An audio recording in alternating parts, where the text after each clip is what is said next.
Vale, pues bueno, buenas tardes a todos y todas y muchísimas gracias por haber venido esta tarde de sábado, a pesar de la lluvia y de todo, a esta charla que se marca dentro de una campaña que estamos lanzando desde el Movimiento Antirrepresivo y la Coordinadora Antifascista de Madrid y demás colectivos para contrarrestar una campaña lanzada desde el gobierno celebrando 50 años de supuesta libertad en el Estado español, que nosotros no vemos por ninguna parte. Es una campaña que se marca, o sea, una charla que se marca entre una campaña más amplia que va a culminar con la manifestación del próximo sábado 22, a la que hoy vamos también a acudir. Saldrá a las 6 desde Antón Martín, bajo el título de 50 años de impunidad franquista, antifascismo en todos los frentes.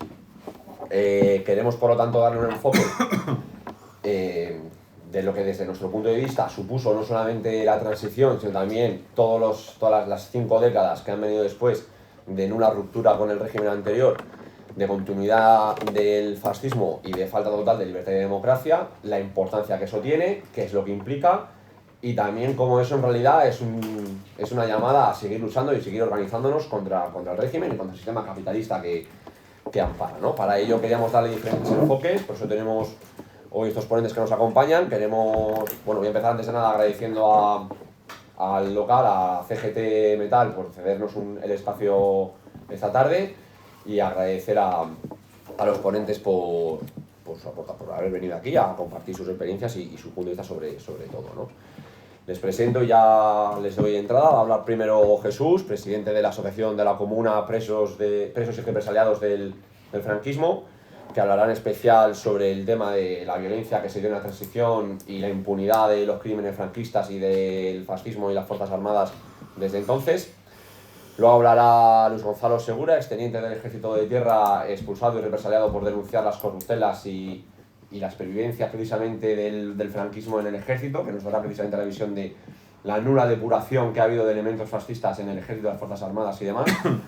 Luego tenemos a Javo, de la Coordinadora Antifascista de Madrid, que nos van a hablar un poco de su actividad, un recorrido histórico muy centrado especialmente en los años 90 a 2000, toda la actividad antifascista que siguió siendo necesaria y sigue siendo necesaria hoy en día, porque al fin y al cabo el fascismo está amparado por el Estado y la represión a la que se han enfrentado precisamente por ello. Por último tenemos a Gorka, de Ezkerraldea Antifascista, colectivo de la margen izquierda de la ría de Bilbao, que vienen desarrollando una actividad política desde hace 11 años, con una línea bastante firme, consecuente, independiente, de señalamiento precisamente de la necesidad todavía de esa ruptura política en clave democrática que todavía no se ha dado, ¿no? Y luego, por último, cerraré yo como parte del Movimiento Antirrepresivo de Madrid. Así que, bueno, muchas gracias de nuevo por haber venido y os cedo la palabra. Bueno, voy a empezar llorando. Lo primero de todo voy a decir que para mí es un honor estar hoy aquí en tan buena compañía, representando a mi asociación, a la Comuna. Hoy voy a hablaros, como ha dicho Marco, voy a hablaros de la transición, pero especialmente os voy a hablar de la impunidad de los crímenes de la transición. Dentro de 5 días se cumplirán 50 años de la muerte de Francisco Franco, dictador, fascista y genocida de su propio pueblo, que oficialmente murió el 20 de noviembre del año 1975. Pero el franquismo no murió ese día. Ese día empezó un tiempo diferente, el franquismo sin Franco, en el que tuvo lugar una operación política para reciclar el franquismo que recibió el nombre de transición, cuyo resultado es la democracia actualmente vigente en nuestro país. Esta transición y la democracia que nos dejó están siendo celebradas este año en multitud de actos festivos oficiales dentro de una campaña bajo el lema de los 50 años de libertad. En realidad, la operación ya había sido iniciada por el mismo Franco, quien refundó la dinastía borbónica, nombrando sucesor como rey de España a Juan Carlos I, rey franquista y corrupto, nieto del corrupto Alfonso XIII. Pero eso no era suficiente. Era necesario, además, prevenir cualquier cambio social que pudiera perjudicar a los intereses de la oligarquía franquista y los grupos privilegiados del régimen. Para esto, había que hacer frente a un obstáculo formidable. Durante las últimas décadas del franquismo, la resistencia contra la dictadura había dado lugar a un potente movimiento popular entre la clase trabajadora, los estudiantes y los intelectuales progresistas que reclamaba profundos cambios sociales. El camino para hacer frente a este movimiento pasaba inexorablemente por la represión. Y para ello no servía la vieja represión, basada en las leyes franquistas, la policía política, los jueces fascistas y el control social en aquellos años de la estabilidad franquista. Era necesaria una represión mucho más violenta, porque se trataba de aterrorizar a un grupo entero de la población que exigía cambios sociales. Para hacernos una idea de la intensidad del terrorismo de Estado contra la población en aquellos años de la transición, basta contar las cifras y compararlas con las que corresponden a los últimos años de la vida de Franco. En el periodo que va desde 1963 a 1981, la represión produjo un total de 214 muertos, repartidos en 10 ejecuciones, 10 por tortura, 77 en actuaciones policiales contra militantes antifranquistas o controles de carretera, 46 en atentados fascistas o parapoliciales, 5 por secuestros y desapariciones y 58 en actuaciones de los cuerpos policiales contra manifestaciones o actividades de propaganda, más 8 por otras causas. Y esta relación está con toda seguridad muy incompleta. De ellos, 70 corresponden a los 13 años del franquismo, a los últimos 13 años del franquismo, de 1963 a 1975, y 144 corresponden al periodo que va desde la muerte de Franco al golpe de Estado del 23F, o sea, de 1976 a 1981. Es decir, el número de víctimas mortales registradas entre 1975 y 1981, que son 6 años, a mano de las fuerzas de seguridad del Estado y las bandas fascistas, duplica a las registradas en los 13 años anteriores. Son el doble de muertos en la mitad de tiempo. ¿Esto qué quiere decir? La intensidad criminal de la represión en los años de la transición supera ampliamente a la registrada en los años del franquismo tardío. El terror sistemático contra un grupo entero de la población es el fundamento del crimen de lesa humanidad. Este tipo de terror fue imprescindible para imponer los pactos de la transición. Sin esa represión no habría sido posible conseguir el reciclaje integral de todas las estructuras de poder franquistas en el nuevo régimen democrático. Las víctimas que ocasionó esta represión, no fueron accidentes, no fueron casuales, fueron sistemáticas, fueron crímenes de lesa humanidad. Nuestra tan celebrada y embellecida transición fue construida sobre crímenes de lesa humanidad. Esta represión, que tuvo como objetivo consolidar el reciclaje del franquismo frente a las ansias de ruptura democrática de la inmensa mayoría de la población, fue realizada por una maquinaria en la que interactuaban de forma inseparable los cuerpos represivos de la dictadura y las bandas fascistas que actuaban bajo la protección policial y que en muchos casos estaban integradas e incluso dirigidas por miembros de los diversos cuerpos policiales. De forma sistemática, las fuerzas de seguridad franquistas, recicladas por la democracia, amparaban a los autores y no investigaban estos crímenes, y la justicia franquista, también reciclada, se encargaba de la protección jurídica de los responsables, garantizando su impunidad en los pocos casos en los que fueron identificados. Las bandas fascistas que actuaron en aquel tiempo no fueron incontroladas, fueron organizadas, protegidas, amparadas y dirigidas desde el poder, que patrocinó sus crímenes y les garantizó la impunidad. Todos sabemos cómo se refugiaban en las comisarías y cuartelillos, y cómo los jueces fascistas actuaban con benevolencia y les concedían permisos que facilitaban su evasión. Y son perfectamente los conocidos los nombres y apellidos de los criminales que han vivido una existencia cómoda gracias a la protección policial y judicial. Los asesinos de los abogados de Atocha pudieron huir gracias a permisos judiciales, y también sabemos que Fernández Guaza, el asesino de Arturo Ruiz, presume de haber vivido siempre en Argentina, protegido por los servicios policiales españoles, y hay muchos casos más. Y en el año 2013 parece que fue un escándalo saber que Emilio Ollín, el asesino convicto de Yolanda González, trabajaba entonces para la Guardia Civil después de haber cumplido su condena. Pero el verdadero escándalo es saber que siempre fue una persona de confianza para la Guardia Civil, que hacía trabajos extraordinarios cuando era necesario. La implicación de las fuerzas de seguridad del Estado en los crímenes de la transición fue absoluta, y la protección que sistemáticamente han disfrutado los responsables de los numerosos crímenes que cometieron policías y guardias civiles durante aquellos años ha sido una constante en los 50 años de nuestra democracia. Los nombres de quienes formaron parte de los piquetes de ejecución del 27 de septiembre del 75, todos voluntarios, igual que los oficiales que los mandaban, siempre han sido mantenidos en secreto. los asesinos de Ángel Almazán, Teófilo del Valle, Pedro Martínez Ocio, Francisco Aznar, Romualdo Barroso, José Castillo, Bienvenido Pereda, Mariluz Nájera, Germán Rodríguez, Gladys del Estal, Dominic Menchaca, Emilio Menéndez, José Luis Montañés y muchos, muchos más, fueron miembros de los cuerpos y fuerzas de seguridad del Estado, cuyo nombre fue perfectamente conocido por sus superiores, pero siempre disfrutaron de impunidad. También disfrutaron de impunidad quienes dispararon y asesinaron en los controles de carretera en aquellos años, y los responsables de los asesinatos por torturas en comisarías y cuarteles, como sucedió en el caso de José Arregui.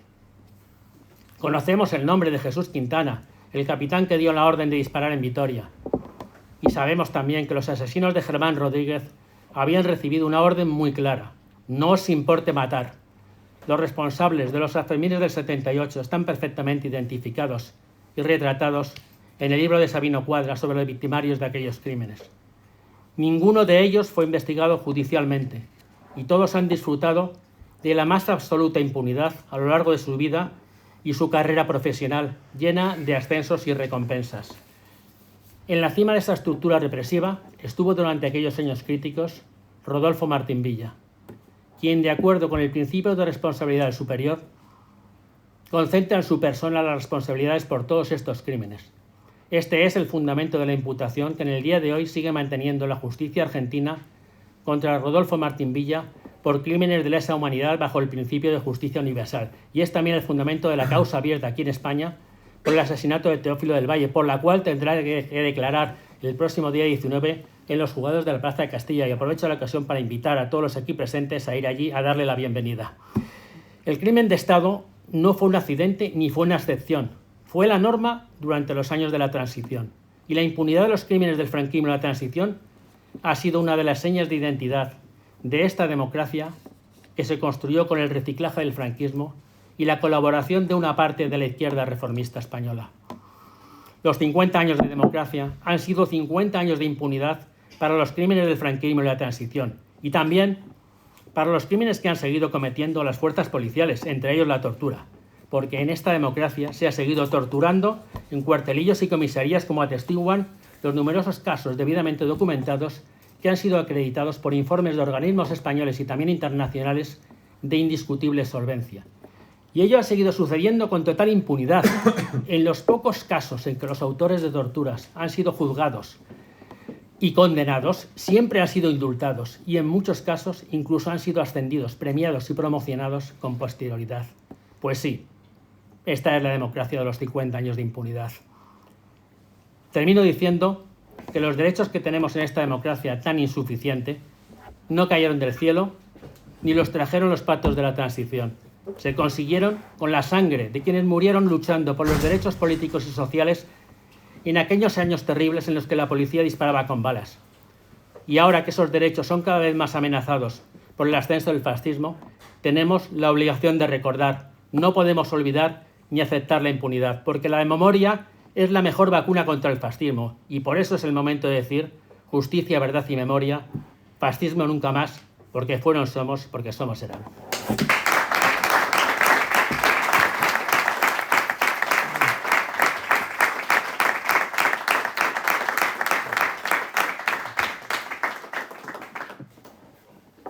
Muy buenas tardes.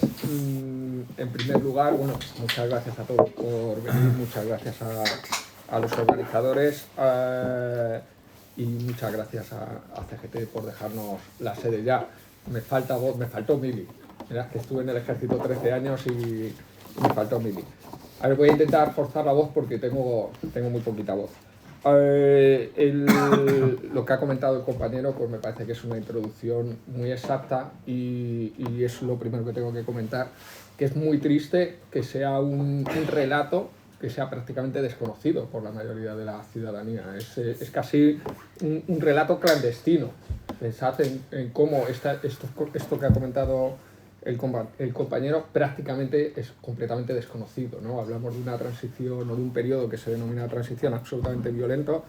El compañero hablaba de impunidad y creo que hay un nombre muy claro en cuanto a la impunidad de la Guardia Civil, que es el de Manuel Sánchez Corbí, que es un tipo que fue condenado por torturas en los años 90 y fue indultado por el Partido Popular y después siguió ascendiendo hasta convertirse en jefe de la UCO. Creo que la UCO ahora está bastante en los medios de comunicación y sabéis a qué unidad me refiero. Pero que un torturador condenado por tortura llegase a dirigir la UCO, que es una de las unidades más importantes de la Guardia Civil, ya nos da una idea de lo que hay, ¿no? Yo vengo a hablar un poco del ejército y sobre todo del peligro que representa el ejército. El ejército a día de hoy es una especie de célula durmiente, es decir, está ahí, no se mueve, se mantiene dentro más o menos de unos parámetros democráticos, pero se mantiene dentro de unos parámetros democráticos porque no es necesario a día de hoy que se mueva. El día que sea necesario que el ejército se mueva y se movilice contra nosotros, lo hará. Y voy a dar ejemplos. En primer lugar, tenemos un ejército claramente ultraderechista, claramente volcado hacia la ultraderecha. Eso no significa que no haya demócratas en el ejército, cuidado, que los hay.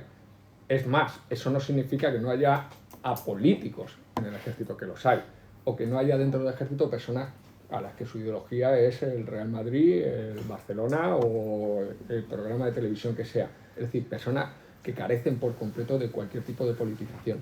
Eso existe, pero la cúpula es profundamente ultraderechista. Las capas directivas del ejército son profundamente ultraderechistas y lo más importante es que el relato dentro del ejército es profundamente ultraderechista. De esto tenemos infinidad de pruebas. Es decir, yo he escrito varios libros al respecto, uno de ellos es El ejército de Vox, en el que relato todos estos episodios ultraderechistas del ejército español y cualquiera de vosotros estoy seguro que habéis podido leer en medios de comunicación cartas de mandos militares ultraderechistas, episodios ultraderechistas, militares cantando canciones neonazis con el brazo en alto dentro del ejército y de unidades militares, vestidos de militares. Es decir, el relato de episodios es absolutamente incontable. Podríamos dedicar un día entero a hablar del tema y no acabaríamos con ello, ¿no? Uno de los casos que os pongo, que quizás es el más paradigmático, es el caso del ayudante de campo del rey, que es el que a día de hoy dirige la Fundación Nacional Francisco Franco y que además es primo de Ortega Smith, Juan Chicharro. Es decir, mirad todas las conexiones y mirad cómo un ayudante de campo de Juan Carlos termina dirigiendo la Fundación Nacional Francisco Franco. Creo que esto ya nos enmarca un poco en qué coordenadas se mueve el ejército. El siguiente elemento que yo creo que nos puede dar un poco un ejemplo, aunque ya digo que es un tema muy profundo y podríamos profundizar en este tema y dedicarle mucho tiempo, es el del cabo Marco Antonio Santos Soto. No sé si le conocéis, me imagino que espero que sí. Este es un militar que fue expulsado del ejército por firmar un manifiesto antifranquista. Os voy a contextualizar un poco. En el año 2018, cuando el Partido Socialista plantea sacar a Franco del Valle de los Caídos, lo cual es una operación de marketing puro, y ahora os lo voy a demostrar, en ese momento pues hay una serie de militares que firman un manifiesto claramente franquista a favor de Franco, a favor de la memoria de Franco, viniendo a decir que Franco fue un buen militar, ¿no? y que no había que sacarle del Valle de los Caídos, etc. Bien, en ese contexto firman más de 1000 militares retirados, algunos en la reserva, este manifiesto, la mayoría altos mandos del ejército. Y contra este manifiesto, hasta más o menos unos 30 exmilitares firmamos un manifiesto democrático. Bien, en este manifiesto democrático había un cabo Marco Antonio Santos Soto, que estaba en activo. Bien, pues fue procesado por el jefe de Estado Mayor del Ejército y fue expulsado del Ejército con Margarita Robles como ministra. Y la expulsión la firmó Margarita Robles como ministra. No solo eso, sino que es que además este chico cumplía contrato 3 meses después y se iba. Es decir, no hacía falta echarle, él ya se iba. Y sin embargo le expulsaron con el único objetivo de dejarle sin pensión. Es decir, no había más. ¿Qué argumentos emplearon? Lo que hizo la cúpula militar, el jefe de Estado Mayor del Ejército, es ordenar a la Guardia Civil una investigación de las actividades en redes sociales de este chaval, de este cabo. Y para que veamos hasta qué punto no solo el ejército es ultraderechista, sino el ejército es ultraderechista, la Guardia Civil es ultraderechista y hasta el Partido Socialista, por desgracia, están ultraderechistas como los demás. ¿Qué es lo que ocurrió?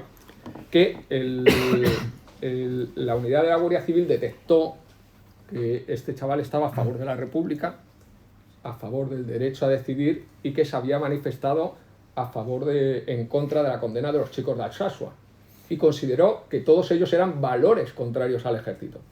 Fijaros hasta qué punto estamos dividiendo al país en dos y situando lo que son valores del ejército y valores contrarios al ejército. ¿Eres republicano? Esto es un valor contrario al ejército. ¿Estás en contra de la condena de los chicos de Alsasua? Es un valor contrario al ejército. Bien, esto pasó con el Partido Socialista. Esto pasó con Margarita Robles, ¿no? Bueno, esto pasó en el gobierno más progresista de toda la historia. Esto ha pasado. Bien, esto nos muestra un poco esas coordenadas claramente ultraderechistas y claramente cómplices de partidos como el PSOE y, por supuesto, de medios de comunicación afines al PSOE, porque esto ha tenido una escasa difusión, ¿no? Y, por otro lado, la célula durmiente, que es un poco lo que yo quería advertir, ¿no? Toda esta impunidad que comentaba el compañero, que ha seguido hasta hoy, que permite que en el año 2018 expulsen a un militar del ejército por ser republicano, por firmar un manifiesto antifranquista, y se le expulse del ejército. ¿Qué significa? Significa que tenemos una unidad militar claramente derechizada, claramente polarizada y que considera a gran parte de la ciudadanía como sus enemigos. Fijaros, este militar que tiene valores republicanos consideran que esos valores son contrarios a los suyos, con lo cual todos los que se sitúen con él los consideran contrarios a él. Esto es gravísimo, muchísimo más grave que lo que se ha dado. Y ahora me voy un poco a América Latina y a toda la tendencia que hay a nivel mundial en los últimos 10 años. En las últimas 2 décadas, pero sobre todo en la última década. Hay una gran tendencia en las últimas décadas a militarizar espacios civiles.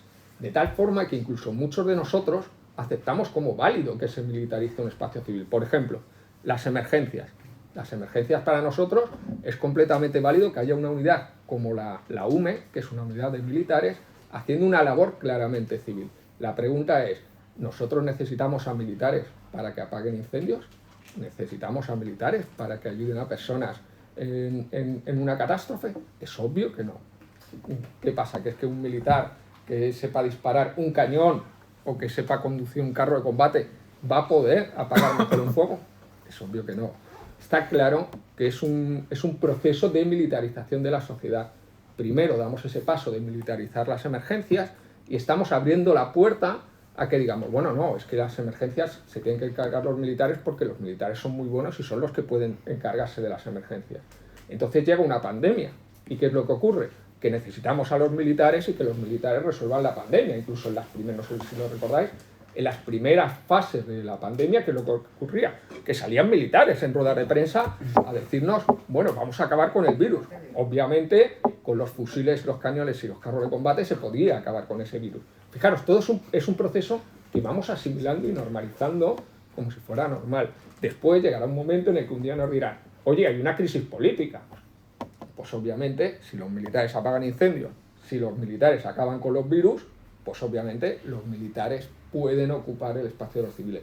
Esto es algo absolutamente terrible y que tenemos que ir claramente o que tenemos que empezar a concienciarnos de que es un peligro que hay. Hay un proceso de remilitarización del espacio civil. De hecho, no es casualidad que en Brasil hayan tenido un ex militar dirigiendo el país. Es decir, no es casualidad. Es decir, hay un proceso claro. Y además, ese espacio, y ya concluyo, de impunidad, ese espacio en el que muchas veces no nos metemos porque es como, bueno, el ejército es malo, caca, que sí que por supuesto, yo soy el primero que lo dice, pero nos olvidamos de fiscalizar al ejército, nos olvidamos de presionar para que todo esto cambie, nos olvidamos de meter al ejército en la agenda, y el ejército debe de estar en la agenda. ¿Qué supone? Supone un enorme peligro. Mirad, me voy a Chile. En Chile hace unos años hubo en un momento dado un estallido social, conflicto social, y todo fue, no es que fuera ni mucho menos por la subida de un precio de transporte, fue por algo mucho más grotesco, ¿no? Aquel milagro chileno de los Chicago Boys era otra cosa, ¿no? Era una gran estafa. Bien, en ese momento de estallido social, de repente la gente, claro, no se dio cuenta, pero cayó que el ejército chileno era el ejército de Pinochet, no era otro, era el mismo, pero estaba ahí durmiendo. Cuando ese ejército salió a la calle, ¿qué es lo que hizo? Pues reprimió a la gente, asesinó, agredió y violó. ¿Por qué? Porque es una célula durmiente que está claramente politizada y que puede ser usada como elemento de represión. Es decir, fijaros, de nuevo la mujer se convirtió en un botín de guerra. Las mujeres y las mujeres rojas fueron un botín de guerra. Es decir, fueron agredidas sexualmente y violadas en muchos casos. Fueron episodios absolutamente terribles, está completamente documentado, ¿no? Bien, este ejército polarizado es un peligro para todos nosotros. Y sin embargo, sobre todo desde sectores izquierdistas, diferentes sectores izquierdistas con diferentes sensibilidades, no estamos haciendo un esfuerzo de introducir al ejército en la agenda, introducir el ejército como un elemento que tenemos que modificar, junto a otros muchísimos. Cuidado, obviamente no debe ser elemento clave, pero no vamos a poder aspirar a tener una democracia real, que no la tenemos. Si alguien piensa que esto es un sistema democrático real, pues obviamente es una estafa, pero no vamos a poder tener un ejército, una democracia real, mientras no tengamos un ejército democrático. Y eso a día de hoy no pasa. Ese ejército democrático es a día de hoy una célula durmiente que en cualquier momento se puede convertir en un órgano de represión. Y todo esto, evidentemente, viene y nace de toda esa impunidad y de cómo en los años no 75, ¿no? Mucho antes, se empezó a organizar una operación para cambiar o para generar un cambio aparente con el que seguir controlando a la ciudadanía. Al final, el compañero, y todos lo saben, y es la última pincelada que doy, que son los medios de comunicación. Creo que la mayoría de vosotros sois conscientes de lo que es El País, ¿no? El diario El País, creo que es obvio que todos sois conscientes que fue fundado por la derecha, que fue fundado por Manuel Fraga. Es decir, no sé si alguien es consciente o alguien desconoce este dato, que fue fundado no solo por Manuel Fraga, sino por franquistas, como Manuel Fraga y mucho más allá, ¿no? Al final, el diario El País, que es un poco la cabecera de los medios, se supone, o de toda esa élite progresista de izquierda, es a día de hoy un medio controlado por fondos de inversión norteamericanos. Esto es muy importante porque nos habla un poco de esa transformación. Estos 50 años de impunidad han generado que aquellos espacios que estaban controlados por franquistas hayan sido poco a poco ocupados por elementos, llamémoslo, extranjeros, estadounidenses, económicos estadounidenses. Ese poder franquista se ha ido trasladando, ¿no? Y esto me parece que es muy importante porque muchas veces cuando pensamos de alguna forma en el antifranquismo, ese antifranquismo ha mutado y ese franquismo 2.0 es mucho más económico hoy. Pero es mucho más económico porque lo que antes controlaban unas élites locales, ahora están controlados por unas élites internacionales. Llámese medios de comunicación, empresas militares, me da lo mismo el terreno en el que estemos hablando.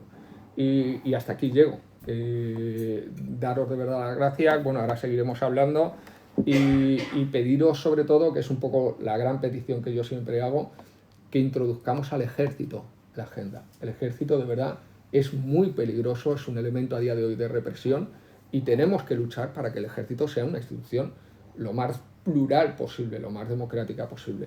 Que del ejército se haya expulsado un cabo por ser demócrata, por ser antifascista, por ser antifranquista, por ser republicano y no hayamos hecho nada, es algo que podemos pagar en el futuro y lo podemos pagar directamente, porque eso significa que estamos regalando un órgano como el ejército, que es importantísimo, en este caso al capital, ¿de acuerdo?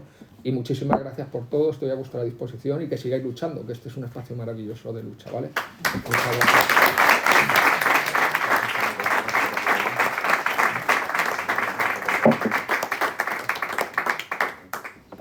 Tengo una pregunta. Sí. Si hablas Perdón, de ¿te importa que terminemos Sí, todos sí. y hacemos luego... para que no...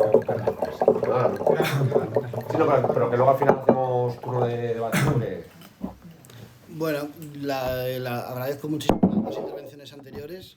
Yo creo que han ilustrado perfectamente cómo hemos llegado hasta donde estamos y que poco ha cambiado de dónde veníamos, ¿no?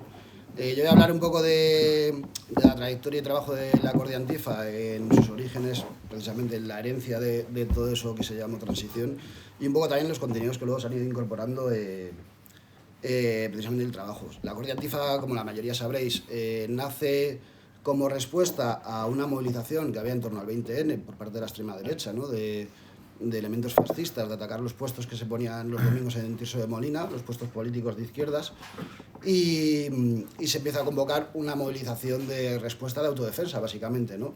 Durante los primeros años de la Coordinadora Antifascista de Madrid, la principal motivación es esta, ¿no? Es una coordinación de colectivos, pues muchos estaban englobados en torno a lo que era lucha autónoma, centros sociales, gente por lo general joven y demás, y del movimiento obrero, para defenderse del auge de un nuevo fascismo, entre comillas, ¿no? Hablamos también de una revolución cultural dentro de la extrema derecha, ¿no? De gente más joven, más allá ya de falange, de juntos falangistas y demás, y que pues toman ya pues otros modelos pues tipo neonazis, ¿no? Y discursos neonazis y acciones de ese tipo, que luego la acción venía siendo la misma, ¿no? La de amedrentar, atacar y golpear a la gente de izquierdas, al movimiento obrero y a la gente contestataria, ¿no? Y se manifestaba en eso, en la agresión a los puestos políticos de Tirso de Molina en torno a la fecha del 20N.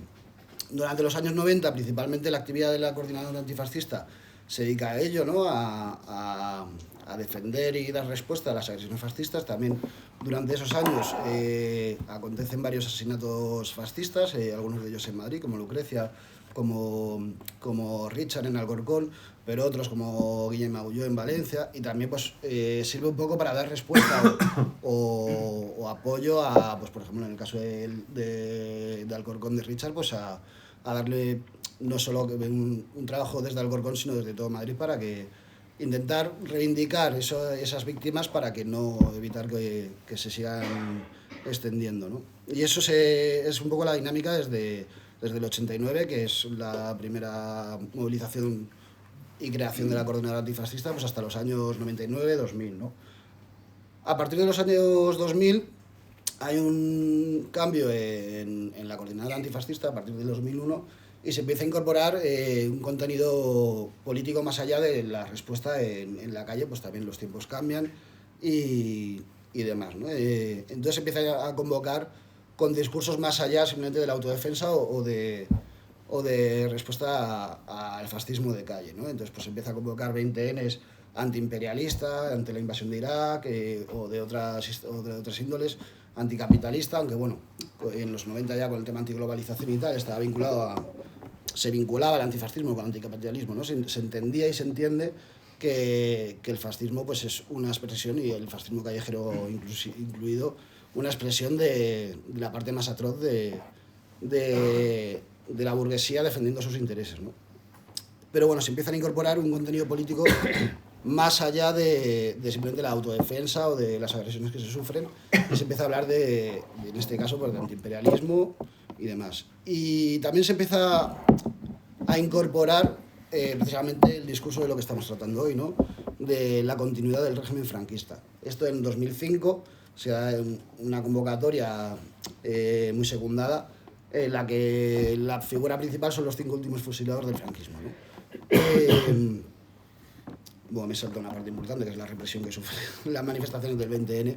Si bien durante los años 90 la complicidad de los neonazis con las fuerzas del orden era absoluta, el antifascismo era totalmente perseguido, ¿no? Y se dan episodios muy complejos, como por ejemplo en 2002 con Anzoátegui y la delegación de gobierno, en el que es incapaz de salir la manifestación del 20N por el nivel de tensión y represión que se enmascaba antes de salir la manifestación y tiene que ser desconvocada incluso antes de desarrollarse, ¿no? En la idea de intentar normalizar el movimiento antifascista, pues se da precisamente ese salto a recuperar también reivindicaciones de memoria histórica, ¿no?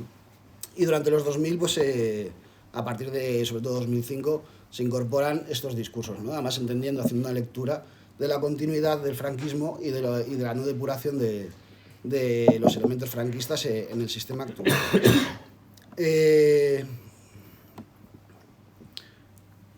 Durante los 2010, a partir de 2010 y un poco hasta nuestros días, manteniendo un poco ese nivel también de de avance político en el discurso del movimiento antifascista, desde la Cordi Antifa, se recupera un poco también por las nuevas formas de expresión de la extrema derecha y de los neonazis, herramientas de autodefensa, ¿no? Pues surge Hogar Social Madrid y unas nuevas formas de fascismo, también a partir de 2007, 2006, 2008, vemos como partidos de corte de extrema derecha como Democracia Nacional y demás empiezan a salir un poco de su zona de confort y empezar a organizar movilizaciones en la calle con reivindicaciones como vivienda, trabajo y demás, copiando discursos un poco de justicia social para españoles, ¿no? Siempre desde su óptica y un poco lo que mismo que hizo, a lo que venía a reivindicar Hogar Social, de la ayuda social a españoles y demás, pues empiezan a darle una forma a ellos a su discurso, y en ese sentido también la Cordi Antifa empieza a incorporar pues, de nuevo elementos de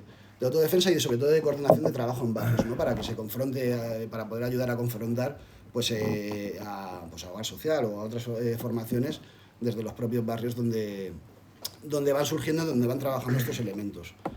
Desde luego un elemento muy señalado y muy importante para tanto Cordi Antifa como el movimiento antifascista en Madrid se da en 2007 con el asesinato de Carlos, de nuestro compañero Carlos, que era un joven de aquí de Vallecas, y eso marca mucho no solo el trabajo de la Cordi Antifa, sino del movimiento antifascista en Madrid en general, ¿no? y que es superado por encima del trabajo propio de la Cordi Antifa, en el que se involucra mucho más gente, y durante 2007 y 2008 básicamente se barre a las formaciones de extrema derecha y neonazis, no se les permite ningún tipo de movilización, ¿no? Se les corta esa línea de trabajo mediante la acción directa. Pero sobre todo en este caso lo que yo creo que es significativo es señalar, un poco también en coalición con lo que hemos hablado de Margarita Robles y demás, tanto ese caso como los casos que hemos visto en los últimos años, la delegación del gobierno era del PSOE. Se da el caso de que con los gobiernos del PSOE suelen tener más facilidades la extrema derecha y más persecución. No digo que con el PP o tal no haya represión. O sea, ya he comentado lo de Anzoátegui, era dramático, debía ser dramático la realidad de las movilizaciones en Madrid y demás.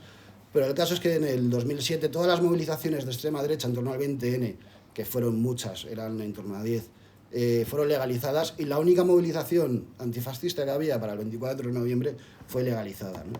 Y fue esa legalización además ratificada en el TSJ. Durante la pandemia se prohibían todas las movilizaciones en favor de la sanidad pública y los servicios sanitarios, y sin embargo se permitían las movilizaciones de extrema derecha. Vimos la de Falange, ¿no? Pero bueno, también vimos lo de las caceroladas, a la cual tanto desde la Cordi Antifa, apoyando en la Coordinadora de Barrios y Pueblos, se promulgó los paseos populares, precisamente para confrontar la idea de que las calles solo podían ser de la extrema derecha, y que eso era además con el beneplácito del PSOE.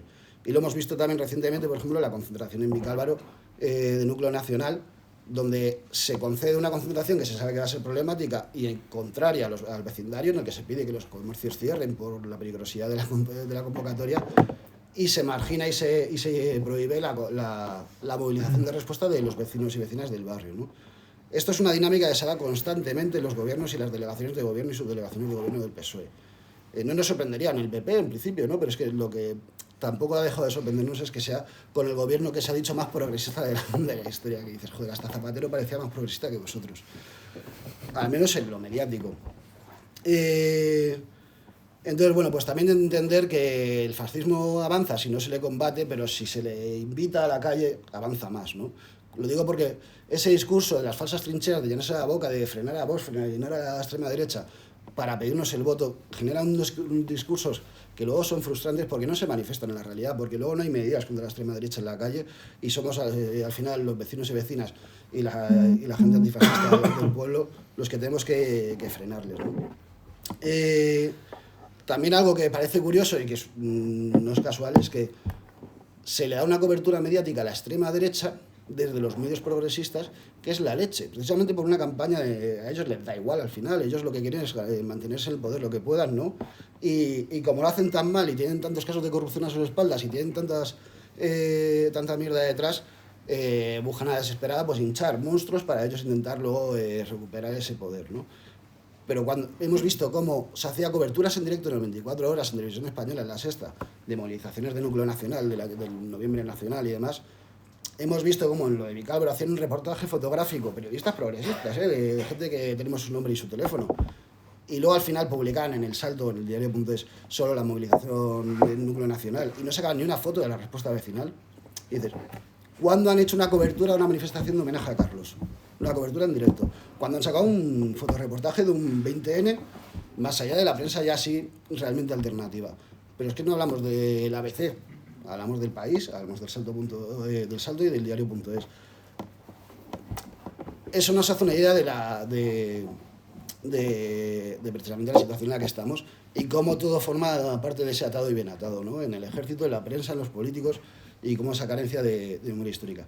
Por hablar un par de matices ya me voy un poco más lejos sobre el tema de la transición, cuando aquí a veces aquí incluso desde sectores progresistas o de izquierdas se ha vanagloriado de la transición a la derrota del nazismo en Alemania, ¿no?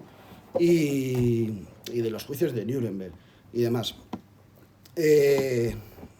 También reflexionar que muchos alemanes de esos, aparte de refugiarse en España, en el franquismo y demás, tener todo eso dentro, la mayor parte de los aparatos de estos países han sido guardados en reserva para poder ir saliendo a la palestra ahora. Lo vemos con todos los herederos del nazismo que están entrando en la OTAN en grandes puestos de dirección. Lo vemos en Japón con la primera ministra, la ministra de Asuntos Exteriores, la nueva Thatcher japonesa, por así decirlo, y cómo realmente esos elementos no fueron depurados. Hay una conversación después de la Segunda Guerra Mundial, entre Churchill, Stalin y Roosevelt, en el que pactaban cuál tenía que ser la reacción del mundo frente al régimen franquista en España. Y Stalin hablaba de cuestiones diplomáticas, ¿no? De un aislamiento diplomático, y Churchill no quería.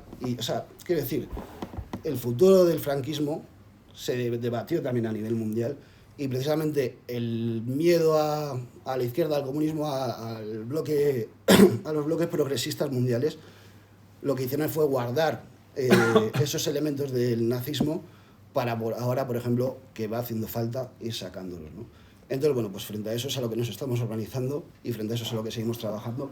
Hacemos ahora ya muchas décadas de trabajo, hemos juntado muchas décadas también de experiencias, pues como el tema de la prensa, el tema de las delegaciones del gobierno del PSOE.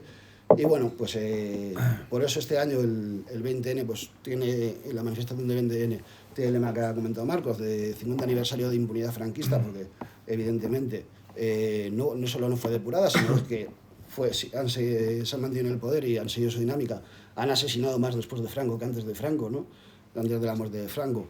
Y también el antifascismo en todos los frentes, porque el futuro que se nos viene encima es el resurgir del nazisionismo, ¿no?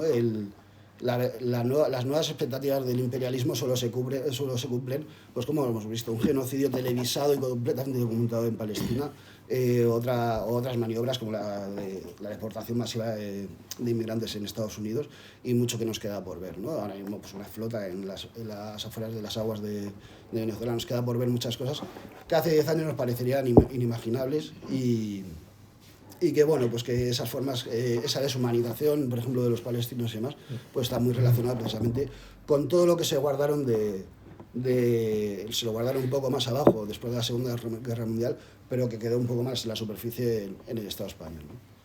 Y bueno, yo ya doy paso al resto de...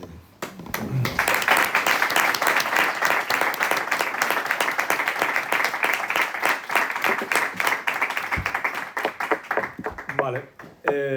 Bueno, en primer lugar, eskerrik asko guztioi, eskerrik asko al Movimiento Antirrepresivo de Madrid por la invitación y por venir a todos en esta tarde de perros de sábado. Como ha comentado Marco, nosotros venimos desde Euskal Herria, concretamente desde la margen izquierda de Bilbao, por así decirlo, que es un poco el marco donde operamos, aunque sí que es cierto que últimamente estamos creciendo exponencialmente y ya hemos abierto alguna célula en Bilbao y demás.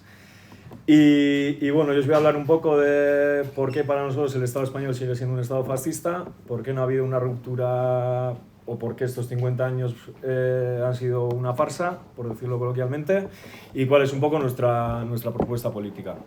¿Vale? Entonces, en primer lugar, igual un poco para poneros a vosotros en contexto, Ezkerraldea antifascista, Ezkerraldea significa margen izquierda en euskera, surge en 2014, hace ya 11 años. en un contexto y en un proceso ya de viraje de la izquierda abertzale oficial, digamos, hacia el reformismo y la política plenamente institucional. Un proceso el cual, en primer lugar, pues igual un poco para los sectores más jóvenes, como puedo ser yo, generó cierto desconcierto y que ha acabado en un desamparo y en una desolación para todos los sectores antifascistas y revolucionarios de Euskal Herria, ¿no? Entonces, un poco en ese contexto, surge Esquerra Antifascista con un objetivo doble. Por una parte, mantener esos niveles de lucha que durante muchísimos años en Euskal Herria se mantuvieron en las calles, y por otro lado, ofrecer una propuesta política para todos esos antifascistas y revolucionarios. Una propuesta política que después detallaré. Y que, bueno, consiste en un programa de mínimos con el objetivo de promover la unidad de acción antifascista y de generar esa ruptura democrático-popular con el Estado español que, bajo nuestro punto de vista, en ningún momento se ha producido. Entonces, pues bueno, yendo un poco a la raíz histórica de nuestra propuesta y demás, y enlazando un poco con la efeméride de los 50 años de la muerte de Francisco Franco y tal, pues bueno, nosotros sí que hicimos un análisis en su día, que tampoco ha variado demasiado en estos 11 años, y que nos lleva a concluir pues que, bueno, pues que en el Estado español jamás ha producido una ruptura con el régimen anterior, perdón. Vemos que eso del régimen del 78, que se escucha mucho en muchos sectores reformistas y tal, no fue más que una reformulación del régimen franquista para homologarlo al entorno europeo y facilitar su inclusión en organizaciones imperialistas como la Comunidad Económica Europea actual, Unión Europea, o la OTAN.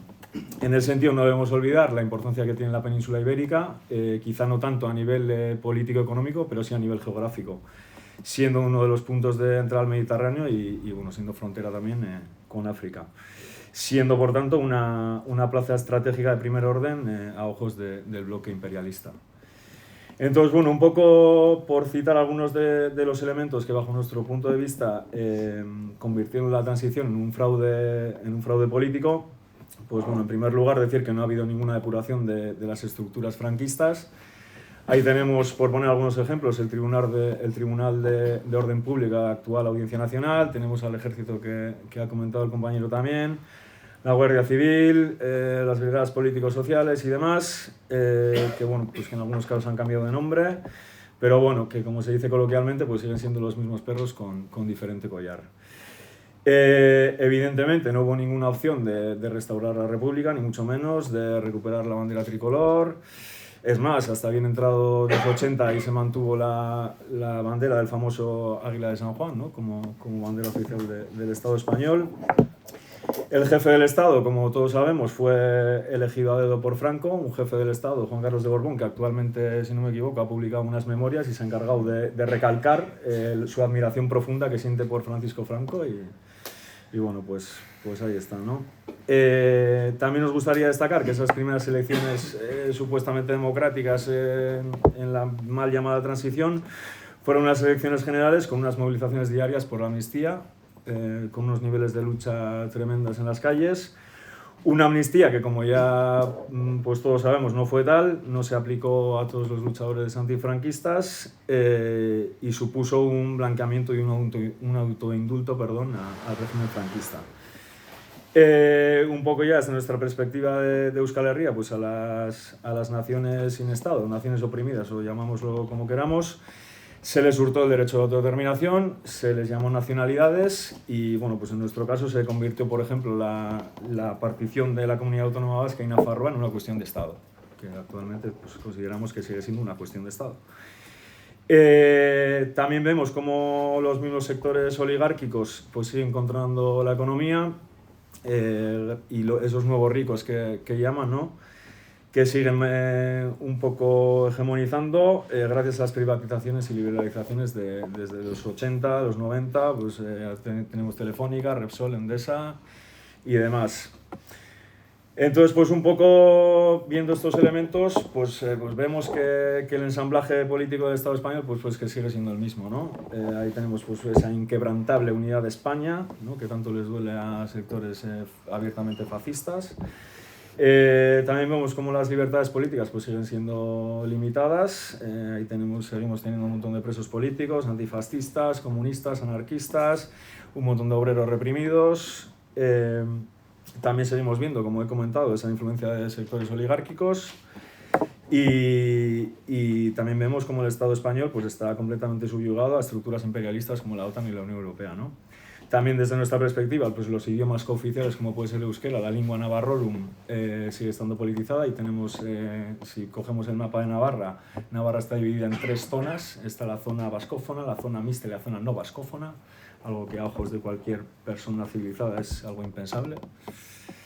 Y bueno, pues son elementos que nos hacen ver que, pues, como he comentado, que no ha habido una ruptura, ni se espera que haya, o esperemos que algún día sí, pero no a corto plazo, desgraciadamente, y que nos hacen concluir que el Estado español pues, sigue siendo un Estado abiertamente fascista. Un poco por analizar estos 50 años de falsa democracia desde la perspectiva de Euskal Herria, a mí sí que me gustaría destacar que desde la muerte de Franco hasta bien entrados los 2000, ahí tuvimos organizaciones o movimientos político-militares, como pudieron ser los GRAP, o en nuestro caso, que nos toca más de cerca, Euskadi Askatasuna ETA, que bueno, con sus errores y sus aciertos, pues siguieron cuestionando esa reforma franquista, ¿no? Y sí que a mí me gustaría destacar esa principal aportación de estos movimientos, la cual fue precisamente esa negación del carácter democrático del Estado español, ¿no? Poniendo encima de la mesa propuestas relevantes como la alternativa CAS en su día o la alternativa democrática ya vinculada al entorno de Ribatasuna, ¿no? Entonces vemos cómo la actuación de estos movimientos pues, supuso un desgaste constante en Euskal Herria para el Estado español y también supuso pues, quitarle la careta y destapar el carácter antidemocrático del Estado español, ¿no? Entonces vemos también en esa evolución, ahí a finales por dar algunas pinceladas, ahí a finales de los 90, principios del 2000, cuando el Estado español se ve un poco en la tesitura de hacer concesiones democráticas a la izquierda abertzale en su día bastante potente o pisar ese acelerador represivo, ahí tenemos las conversaciones de Alger, en Zaragoza, tuvimos al propio José María Aznar hablando públicamente del Movimiento Vasco de Liberación Nacional. Entonces, cuando el Estado se ve un poco en esa tesitura de hacer esas concesiones democráticas o pisar el acelerador represivo, pues opta por pisar el acelerador represivo, ¿no? Pues bueno, un poco profundizando en esa involución fascista del Estado español, ¿no? Entonces, pues bueno, pues esa represión sumada al cansancio de distintas generaciones, el distanciamiento de la política de masas, dificultades para la lucha armada, las nuevas tecnologías y demás, supuso un colapso de la izquierda abertzale que hasta ese día pues, había hegemonizado y había monopolizado la lucha antifascista y revolucionaria en Euskal Herria. Y bueno, y ese viraje que comentaba al principio hacia el reformismo y la política institucional, ¿no? Un viraje que, por cierto, nos guste más o nos guste menos, fue apoyado prácticamente por el 100% de los sectores que se mantenían activos desde más o menos 2007-2008 hasta 2011 dentro del seno del Movimiento Vasco de Liberación Nacional, ¿no? Más allá de eso y de ese viraje, el Estado se ha encargado perfectamente de establecer unas líneas rojas quirúrgicamente, como pueden ser el arrepentimiento, las peticiones de arrepentimiento constante, las prohibiciones de recibimientos a expresos y un largo etcétera, ¿no? Entonces, bueno, a mí también en ese proceso me gustaría destacar el Procés catalán, con sus errores de base y sus aciertos, pero que generó una gran crisis a nivel del Estado español y volvió a poner de manifiesto para muchas generaciones que no lo habían vivido ese carácter antidemocrático y represivo del Estado español, ¿no? Antes comentaba el compañero que si el ejército tiene que sacar, que si el Estado español tiene que sacar al ejército a la calle, que a nadie le quepa ninguna duda que lo va a sacar. O sea, ahí tuvimos un barco que se convirtió en meme con el dibujo de Piolín y demás, un montón de policías y tal, que ahí estuvo y si hubiesen tenido que llevar al ejército a la calle, lo hubiesen llevado. Entonces, pues bueno... Estuvo desplegado, ¿eh? Estuvo desplegado y movilizado para intervenir, ¿eh? Sí. Entonces, pues bueno, a mí o a nosotros nos hace gracia, entre comillas, y desde la humildad, eso que se habla ahora, ¿no? De esa ola reaccionaria y esa ola que parece que el fascismo ha nacido ahora con Vox, ¿no? Pues para nosotros en Euskal Herria no es algo nuevo. Ahí tenemos el Plan CEN, Barrio Nuevo en su día, el caso Bateragune, el sumario 18/98, más de 5.600 casos de torturas reconocidas, montajes policiales, tema de los chavales de Altsasu y demás, procesos que muchas veces han dado sin ninguna base legal, y que para nosotros eso es un poco, muchas veces, la lógica del Estado fascista, que no necesita ninguna base legal para hacer y deshacer a sus anchas, ¿no? Entonces, pues bueno, un poco analizando eso y centrándome en nuestra postura política, en nuestra propuesta política, nosotros sí que consideramos que tenemos que clarificar nuestra línea política y ir más allá de convertirnos en una organización reactiva que responde a expresiones puntuales fascistas, como pueden ser concentraciones de Vox, de la Falange, o que viene el Frente Atlético, o los Imanchiari, o quien sea, que hay que estar, y estamos, y estaremos. Pero bueno, sí consideramos que hay que darle cuerpo a ese antifascismo y hay que darle una guía y una base política. Entonces, un poco por centrarme en los puntos de nuestro programa político, que por cierto lo tenemos ahí a vuestra disposición. Nosotros, bueno, tenemos un programa de mínimos en los que reunimos 7 puntos para nosotros fundamentales, en base al cual aspiramos a lograr esa unidad antifascista y romper y que haya, o promover que haya una ruptura democrática popular con el Estado español, los cuales son el derecho de autodeterminación de las naciones oprimidas que se integran dentro del Estado español, el reconocimiento de su integridad territorial y el reconocimiento de sus lenguas y la difusión de sus culturas. Exigimos la amnistía total de todos los presos políticos y la vuelta de los represaliados, ya sean antifascistas, comunistas, independentistas, obreros, anarquistas y demás. Exigimos también la derogación de las leyes de excepción fascistas, como pueden ser la ley de partidos o la ley Mordaza, etc. Y también pedimos la disolución de los cuerpos represivos y de la Audiencia Nacional. Además de la abolición de la monarquía y la expropiación de los privilegios de la Iglesia. También exigimos una ruptura con estructuras imperialistas como la Unión Europea y la OTAN. Y también ponemos sobre la mesa un plan de emergencia social y volver a recuperar pues, bueno, el control sobre sectores estratégicos como pueden ser la industria y demás. Y bueno, una vez finalizado este proceso, también pues, una revisión del Código Penal, abrir causas a torturadores, corruptos, narcotraficantes y demás, y nuestro reconocimiento a los y las militantes que durante años pues, bueno, pues no se les ha reconocido, ¿no? Y esa es un poco nuestra propuesta. Consideramos que tenemos que consolidar las estructuras ya existentes dentro del antifascismo combativo en base a este programa y debemos de ser fuertes y de establecer esas líneas para no dejarnos comer la tostada en el campo obrero por oportunistas, entristas, reformistas o trotskistas.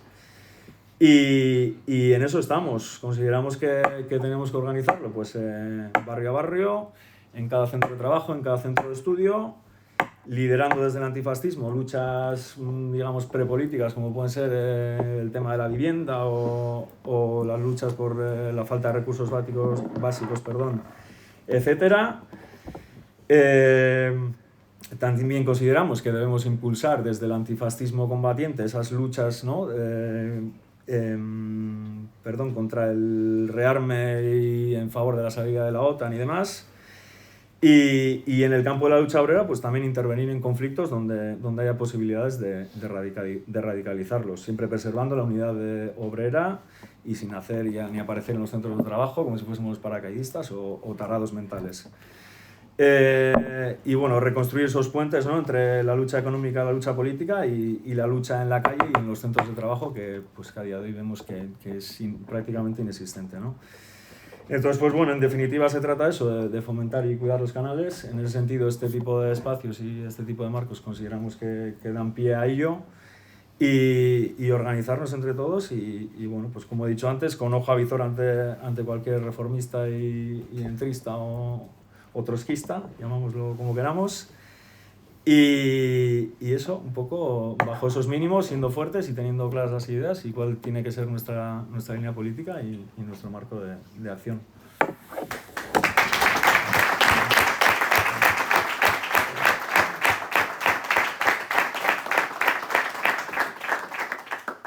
Vale, Vale, bueno, yo voy a cerrar, voy a un poco a recoger y concluir la charla para dar paso, espero que pronto, al debate, que al final siempre es lo mejor de todos estos actos y que esperamos que sea bastante dilatado y demás. Además, los compañeros ya más o menos han ido diciendo las cuestiones más importantes que queríamos un poco resaltar, sobre todo por la importancia que le damos a la labor de contrarrestar esa campaña de publicidad, de guerra.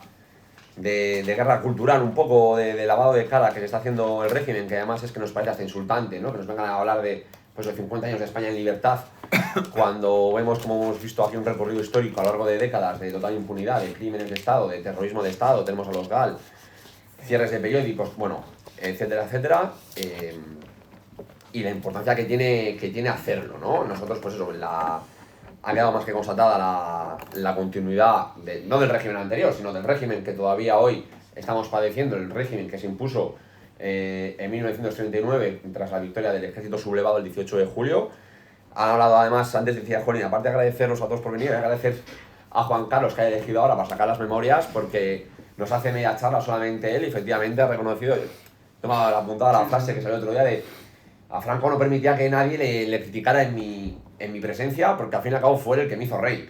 Le ha costado 50 años decirlo públicamente, desde aquel agradecimiento de venga, muchas gracias por conocer quién es el que te ha hecho rey, ¿no? En plan, al fin y al cabo, literalmente es que desde el último torturador, desde el último bedel o madero que estaban en el último cuartelillo hasta la cabeza del Estado, son herederos y son impuestos directamente por el franquismo, ¿no?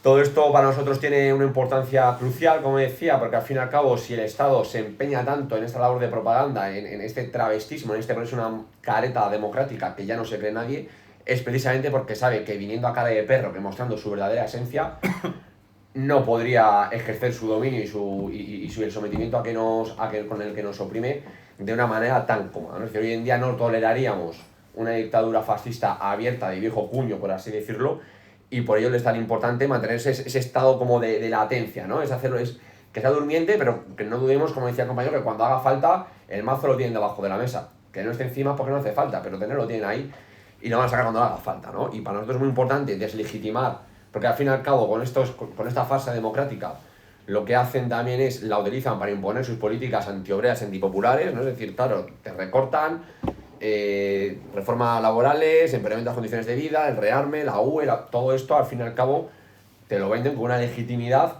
que en realidad no tienen y que creemos que es muy importante quitarles, ¿no? Porque nos lo han robado, nunca la hemos recuperado y es muy importante quitarles esa careta y señalar que en realidad que seguimos viviendo en un estado tremendamente opresor, que no tenemos ningún tipo de derecho ni de libertad y que todo lo que nos hacen es impuesto, no es de ninguna manera ni de lejos la voluntad de la clase obrera ni de las clases populares.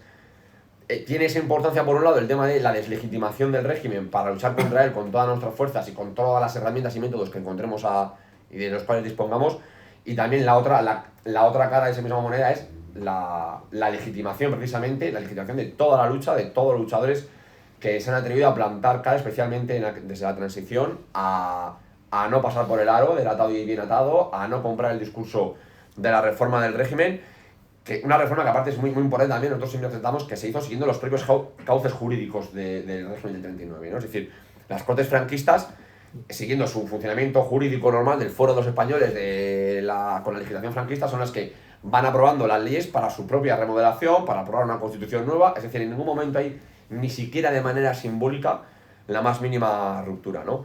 Y precisamente por eso, precisamente porque el Estado sabía lo importante que era dotarse de esa careta democrática, se ensañó con tanta rabia precisamente con aquellas organizaciones, como ha dicho el compañero, que no se lo tragaron, que denunciaron y señalaron la farsa que estaba cometiendo, que siguieron plantando batalla, que siguieron levantando la bandera de la ruptura democrática, de la república, de la conquista de nuestros derechos y libertades, por lo menos que fueran, y por eso fueron y siguen siendo tan duramente y salvajemente reprimidos, ¿no? Muchas veces saltándose hasta su propia ley. En este caso, nosotros como movimiento antirrepresivo, además, bueno, trabajamos con un montón de colectivos y en un montón de ámbitos, trabajamos también con el Socorro Rojo Internacional, colectivo de presos y expresos antifascistas, y en este momento nos han pedido que actualicemos la situación de dos presos políticos antifascistas, Lucio García y María José Baños.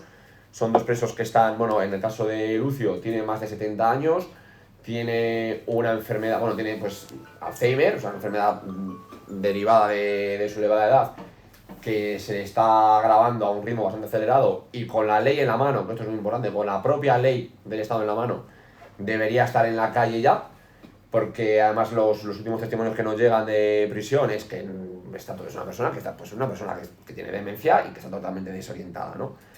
Por su lado, María José Baños es una persona que, bueno, es seropositiva, tiene hepatitis, tiene una serie de dolencias, tiene que le han llevado a pesar ahora mismo menos de 50 kilos, tiene un estado de salud de lo más precario y delicado, y una vez más, con la propia ley en la mano, esta presa política debería estar en la calle, ¿no? Se han puesto diversos recursos para pedir, se entiende, que se aplique la legislación, que se les otorgue la libertad, y el Estado se está negando. Queremos destacar que a Lucio le quedan 6 meses de condena, es decir, no le queda nada, al Estado le debería dar igual soltarle ya, pero quieren tenerles en la cárcel hasta el último minuto precisamente para intentar doblegarles. Es decir, este es el castigo, esta es la forma con la que el Estado se ensaña precisamente con aquellos, precisamente porque lo que no olvida, lo que no perdona nunca, es que los presos políticos no agachen la cabeza, no bajen la bandera y no se arrepientan de sus luchas, ¿no? Y que, bueno, quería leer solamente un pequeño texto que nos han pedido los compañeros que leamos, denunciando su situación. Y bueno, ¿por qué no están ya en libertad? Tanto en el caso de Lucio como en el de María José, el problema que representan para la cárcel es que estos dos presos políticos enfermos es que son un firme ejemplo de resistencia, porque jamás han renunciado a su condición de presos políticos, jamás han renegado de sus ideas y jamás se van a arrepentir. Por eso no dejan de chantajearles con su enfermedad, no dejan de utilizarles como rehenes de un Estado que no cumple ni con sus propias leyes, según las cuales deberían estar en libertad por enfermedad grave e incurable hace mucho tiempo. Por nuestra parte, además de plantear todos los recursos judiciales posibles, continuaremos con la campaña de denuncia de su situación, hasta conseguir su libertad. Los quieren muertos o arrepentidos y no lo permitiremos. Libertad a presos políticos enfermos, ya. Desde aquí animamos, desde luego, a secundar todas las campañas lanzadas en esta línea y a apretar para evitar un nuevo crimen de Estado, porque, desde luego, desgraciadamente, no serían las primeras personas que mueren en prisión víctimas de la desatención sanitaria, ¿no? Hay ejemplos, pues desde, bueno, múltiples ejemplos. Podríamos hablar de Oyer Gómez, podríamos hablar de Isabel Aparicio y de cientos más, ¿no? Todo ello, como decía, nos da es solamente un claro ejemplo más de del carácter eminentemente antidemocrático y fascista de este Estado, que con tal de reprimir y de destruir a un movimiento democrático que lucha por las condiciones de vida de la clase obrera y de los sectores populares, es capaz, incluso, como decíamos, de saltarse su propia legalidad, ¿no? Sus propias normas. Para nosotros, aparte de todo el tema, digamos, histórico, de la falta de ruptura en aquel momento de la transición con el régimen anterior, el asunto o el quid de la cuestión de que sigamos yendo bajo un régimen fascista no es solamente una cuestión del pasado, como mucha gente se piensa, no es una cuestión solamente, que es importante, no solamente de memoria, no es una cuestión de lo que pasó hace 50 años, sino que es una cuestión de la más rabiosa y grave actualidad, que tiene sus consecuencias y que sufrimos sus consecuencias hoy en día, precisamente en esa falta total de derechos y de libertades. Es decir, que nos vengan a hablar de libertad de expresión cuando tenemos un gobierno que se presentó diciendo que iba a derogar la ley Mordaza nada más llegar a la Moncloa. Y bueno, es que es muy revelador que la ley Mordaza se promulgó en 2015 y Mariano Rajoy estuvo 3 años. Y que con ley Mordaza llevamos casi 10 y medio ya. Es decir, el PSOE, o sea, la ley Mordaza ha estado en vigor el doble de tiempo con un gobierno del PSOE, Podemos y Sumar que con un gobierno del Partido Popular. Se han cerrado incontables, con Caria, incontables periódicos y muchos más espacios web que se han cerrado. Este gobierno ha aprobado, que pasó un poco de tapadillo, la ley Mordaza digital. El Estado tiene plena potestad para tumbar cualquier espacio online que considere que atenta contra los intereses de la nación, que todos saben muy bien a qué se refieren cuando hablan de ello, ¿no? Tenemos, que no queremos que se olvide, hace 4 años y medio que tenemos a un rapero en la cárcel por cantar. Y demás ejemplos, ¿no? Pero bueno, tenemos, al fin y al cabo, el Código Penal está plagado de delitos de opinión, desde injurias a la corona a delito de blasfemia. Y bueno, pues que nos vengan a hablar de derechos sindicales, de derechos laborales, cuando tenemos una ley de huelga que es franquista, es una ley de huelga que es preconstitucional y da igual, cuando tenemos, al fin y al cabo, centrales sindicales como comisiones y UGT que no tienen nada que envidiar al viejo sindicato vertical fascista, que nos vengan a hablar de derecho de organización política cuando hay organizaciones y partidos políticos ilegalizados y cuando es muy difícil que nos dejen reunirnos o crear una asamblea abierta donde nos queramos juntar sin que nos intenten meter a un infiltrado, por poner un ejemplo, sin más. Cuando hay organizaciones ecologistas como Futuro Vegetal que se enfrentan a acusaciones de organización criminal y les piden 11 años de cárcel por tirar pintura contra edificios emblemáticos para denunciar la crisis climática. Y bueno, y ejemplos así como pues, la pervivencia de la tortura, el derecho a manifestación, no sé, pues lo ha comentado el compañero, los fascistas, o sea, es que es muy importante también lo que decía, ¿no? Es decir, los nazis están amparados, son fomentados por el Estado. Lo vimos en Vicálvaro, lo llevamos viendo décadas, ¿no? Lo hemos visto en Vallecas hace 3 semanas, un mes, cuando fueron a reventar un gimnasio popular, antifascista como es La Fábrica. Y bueno, los detenidos fueron los antifascistas que estaban ahí entrenando y se defendieron y fueron detenidos, ¿no? Mientras tanto, los fascistas, Vito Quiles, Núcleo Nacional, las empresas de desocupación, son amparados, son blanqueados por los medios de comunicación, etcétera, etcétera, ¿no? Que además a mí me gusta mucho que se ponga el foco ahí, porque siempre cuando hablamos de la transición, siempre hablamos del ejército, los poderes económicos, y la gente se olvida de, bueno, pues eso, de cómo el poder mediático también es una pata imprescindible en el aparato represivo institucional del Estado, y la continuidad que ha sido también. Hablaba del País, que es el método de organizar a la izquierda, y además yo siempre se habla siempre del País, y me parece genial, porque es como muy ilustrativo, como el peligro de la transición. El País, el Grupo Prisa, fundado por Polanco y Cebrián, que venían de dirigir los servicios de información de Radio Nacional de Televisión Española fascista, ¿no? Por eso para nosotros, como decía, es la importancia, ¿no? de resaltar esto como una actualidad del presente. Es decir, el saber a qué monstruo nos estamos enfrentando, primero nos va a hacer conscientes precisamente de que luchar por cualquier cuestión es ir a una puta guerra, y eso tenemos que tenerlo muy claro, para que no nos pilles prevenidos, para que cuando nos llevemos las hostias, pues las hostias duelen menos cuando te la ves venir, de alguna manera, ¿no?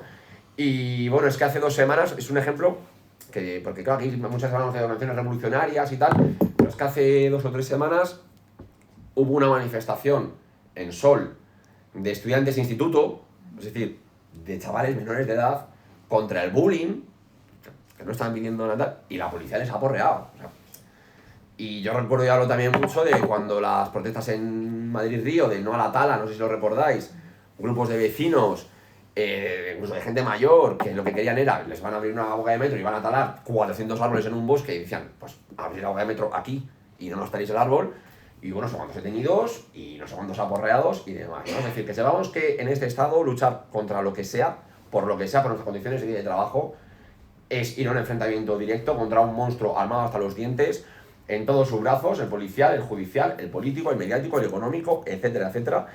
Y que si somos conscientes de ello y vamos preparados para ello, seremos capaces de organizarnos acorde a ello y por lo tanto tener y emprender luchas mucho más efectivas, mucho más seguras. Y precisamente también eso es un poco a lo que queremos un poco también, porque siempre cuando denunciamos el tema de la represión, cuando se denuncia el carácter fascista del Estado, la falta de derechos, hay una línea a veces muy delgada que es muy difícil de traspasar entre la denuncia y un poco expandir miedo, y nada más lejos de nuestra intención, ¿no? Para nosotros precisamente que el Estado tenga todo este carácter represivo no es una muestra de fortaleza sino de debilidad. El Estado hace todo esto porque tiene miedo, porque sabe que vienen crisis más gordas, porque sabe que viene crisis de arme, crisis de recortes. Económicamente Europa hace aguas, ¿no? Es que está en el retrete de la historia. Sabe que esto al fin y al cabo va a generar un empeoramiento más agudizado todavía de nuestras condiciones de vida, y que eso va a llevar antes o después a estallidos sociales y a luchas en la calle, y eso es lo que le da pavor, porque saben que son muy débiles y saben que si nos organizamos de manera unitaria, firme e independiente, les podemos tumbar. Entonces, que seamos conscientes también de que precisamente todo esto debe llevarnos al optimismo, o sea, debe llevarnos a organizarnos. Les tenemos en realidad contra las cuerdas, aprovechémoslo. Y además, porque a mí hay una frase que es como un mantra, a veces parece un poco Mr. Wonderful, ¿no? Lo de si luchas puedes perder, si no luchas estás perdido. Pero es que hoy por hoy es más cierto que nunca. Es decir, nosotros, yo por ejemplo, no nos vamos a jubilar en nuestra puta vida como no acabemos con esto. Los precios, yo no sé a quién le da, bueno, claro, hay gente a la que sí, pero quiero decir que el final de mes para mí es el día 15 y dentro de poco será el día 10, ¿no? Y ejemplos así hay miles. Entonces, en Grecia han aprobado la jornada laboral de 52 horas o 53, y ese es el futuro, ¿no? Es decir, realmente, sí, luchar puede causar impresión, podemos decir, joder, claro, que si luchamos, si viene una manifestación, me pueden aporrear, y te pueden pegar un bote de humo y te pueden sacar un ojo, y el día de mañana podrán sacar al ejército y te podrán pegar un tiro. Pero es que si no luchamos, lo que vamos a hacer es pues currar como burros para ser pobres como ratas, hasta el día en el que palmemos, ¿no? Entonces realmente seamos conscientes de que el enemigo nos está invitando al combate y de que es el momento además de recoger el guante. Y sobre todo siendo conscientes de que esta falta total de garantías, y lo hemos visto especialmente en los últimos años, como hay casos, además los más mediáticos, como los 6 de la Suiza, los 6 de Zaragoza, en los cuales pues, son montajes puros y duros y ni siquiera les ha hecho falta. Es decir, por ejemplo, las 6 de Zaragoza el tribunal, han sido condenadas por repartir panfletos y desplegar pancartas de manera totalmente legal y comunicada, delegación de gobierno y todo eso, y no ha impedido que pasen por la trena, ¿no? Eso implica que a partir de ahora cualquier protesta sindical, por muy ilegal que sea, puede acabar en penas de prisión. Tenemos la huelga de acerinos, donde el comité, también una huelga llevada por los cauces legales y demás, y el comité de huelga se enfrenta a una denuncia por parte de la empresa de supuesta huelga ilegal y les piden, son 7 trabajadores de la empresa, 28 millones de euros. Y los 6 de Zaragoza, por ejemplo, también es un caso para nosotros muy paradigmático, ¿no? Porque les acusaban de haber tirado, es una manifestación antifascista contra Vox, les acusan de haber tirado piedras y demás, y la sentencia del Tribunal Supremo reconoce, no podemos acreditar que estas 6 personas tiraran piedras, pero estaban en la manifestación. Las piedras vienen de la manifestación, con eso me vale. Eso quiere decir que a partir de ahora, cualquiera que vayamos a una manifestación antifascista, somos susceptibles de que es que ha pasado, viene pasando y seguirá pasando. En España, en el Estado español, tú puedes ir a una manifestación y dormir en el Hotel Rejas, como se suele decir, ¿no? Y comerte ahí una buena temporada. Entonces, bueno, precisamente que seamos conscientes de eso, un poco animaros al optimismo, a organizaros, a seguir luchando y también sobre todo a aprender las lecciones. Es decir, el Estado, hace poco me acuerdo de hablar con el compañero del Procés, que además tenemos a nosotros un ejemplo que nos gustaba mucho usar como lo que es, ¿no? Precisamente cuando el pueblo vasco luchaba por su derecho de autodeterminación, que es legítimo, democrático y fundamental, se le reprimió con dureza y desde el Estado se lanzaba un mensaje de no, es que así no, sin armas todo vale. Vale, década después vino el pueblo catalán a luchar por lo mismo con urnas y de manera tranquila y pacífica y se encontró con lo mismo, se encontró con porrazos, con torturas, con detenciones, con cárcel y con exilio, ¿no?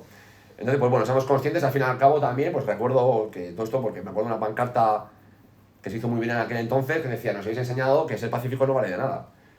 Nosotros, sobre todo, bueno, no es que adoremos la violencia, tampoco la tememos, creemos que todos los métodos son válidos y necesarios, también los pacíficos, también los legales, pero también aprendemos que si el Estado nos está enseñando que sus cauces legales no garantizan nada, que sus vías institucionales no garantizan nada, pues tomemos nota sobre cómo tenemos que organizarnos y plantear las batallas que son necesarias y sobre todo que son el único camino para vencer y conseguir una ruptura democrática real y unas condiciones de vida dignas para la mayoría de la población.